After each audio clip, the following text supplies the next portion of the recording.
सबसे पहले अपने गुरुदेव के चरणों में प्रणाम करती हूँ। माता गौरा के चरणों में प्रणाम करती हूँ।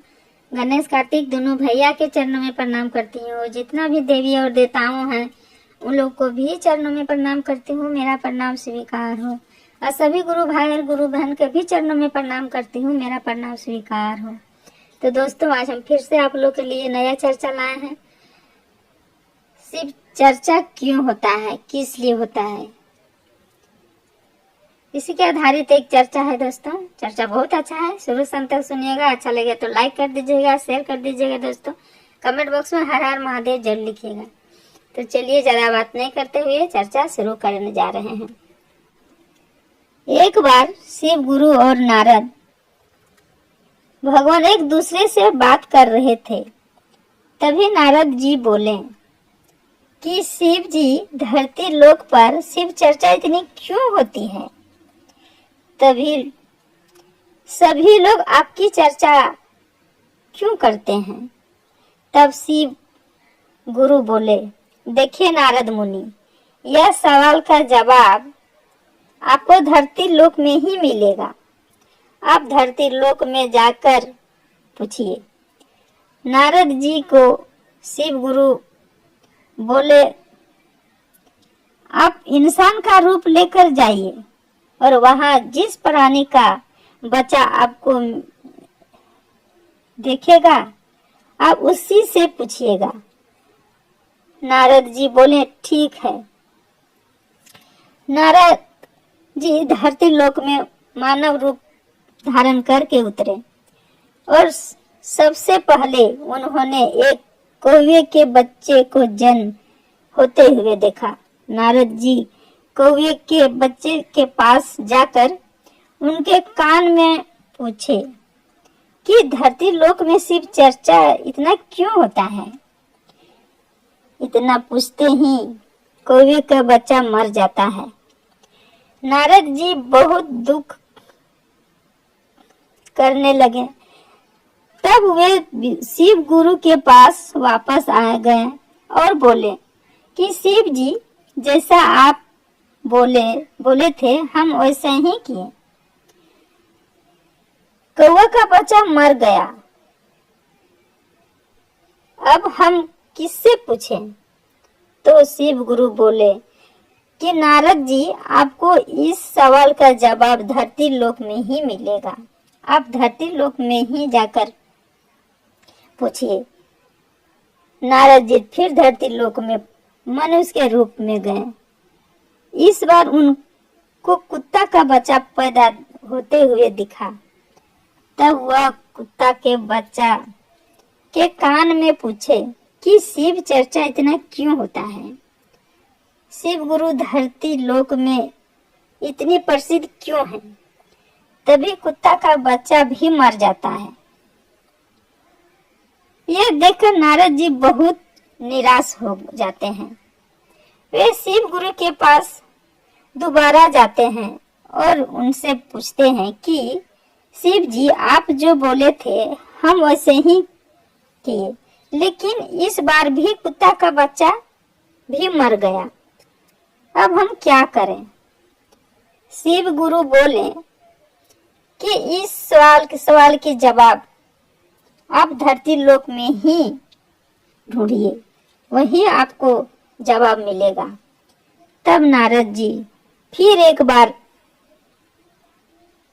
बड़ी आशा के साथ धरती लोक में प्रवेश किए। इस बार उनको एक गाय का बच्चा होते हुए दिखा। जब वह गाय के बच्चे के पास जाकर पूछे कि शिव चर्चा इतना क्यों होता है धरती लोक में, तो वह गाय का बच्चा भी वही मर जाता है। नारद जी बहुत निराश हो गए और बहुत मन में विचार करने लगे कि हम जिससे भी पूछे कि शिव चर्चा इतना क्यों होता है, शिव गुरु का पूजा इतना क्यों होता है धरती लोक में, तो वह सभी मर गए। नारद जी बोले, अब हम इस सवाल का जवाब शिव जी से ही पूछेंगे। नारद जी बोले, शिव गुरु, अब इस सवाल का जवाब आपको ही देना होगा। नारद जी बोले कि हम जिस से भी पूछा सब मर गया, अब हम इस सवाल का जवाब आपको ही देना पड़ेगा।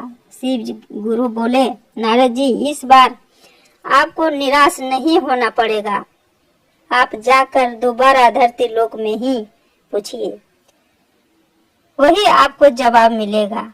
इस बार आप निराश नहीं लौटेंगे। नारद जी बहुत आशा और विश्वास के साथ दोबारा धरती लोक में कदम रखें।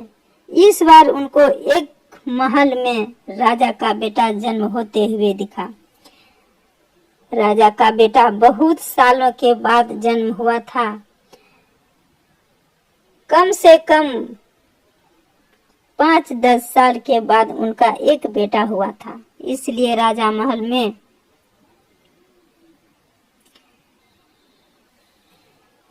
में बहुत भीड़ और बहुत धूमधाम हलचल भी थी।